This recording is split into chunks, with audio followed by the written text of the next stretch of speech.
আসসালামু আলাইকুম প্রিয় এইচএসসি শিক্ষার্থীরা, আশা করি সবাই ভালো আছো, সুস্থ আছো।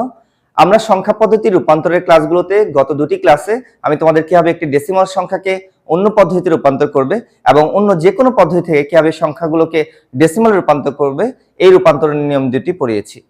এখন পরীক্ষাতে হয় কি যে কোনো বেসের সংখ্যাকে অন্য যে কোনো বেসে রূপান্তর করার প্রয়োজন হতে পারে। ধরো আমাদের যে অজানা বেস আছে, তার মানে আমাদের 4টি বেসের বাইরে ডেসিমালের 10, বাইনারি 2, অক্টালে 8, হেক্সার 16 এই বেসগুলোর বাইরে যদি অন্য কোনো বেস পরীক্ষায় আসে এবং সেটিকে যদি অন্য আরেকটি অজানা বেসে রূপান্তর করতে বলে, এখন এই অঙ্কটি তুমি কিভাবে করবে?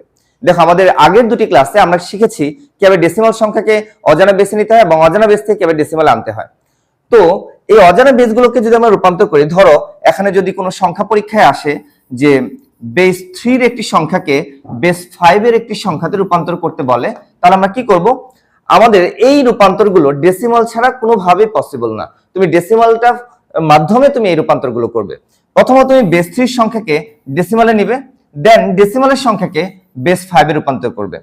এইভাবে যে কোনো সংখ্যাকে, যে বেসগুলো আমাদের অজানা সেগুলোর ক্ষেত্রে যে কোনো সংখ্যাকেই তুমি অজানা বেস থেকে অন্য আরেকটি অজানা বেসে রূপান্তর করতে পারবে। আশা করি তোমরা নিয়মটি ভালোভাবে বুঝতে পেরেছো। পরবর্তী ক্লাসে আবার তোমাদের সাথে দেখা হবে নতুন কোনো টপিক নিয়ে। সেই পর্যন্ত সবাই ভালো থেকো, সুস্থ থেকো।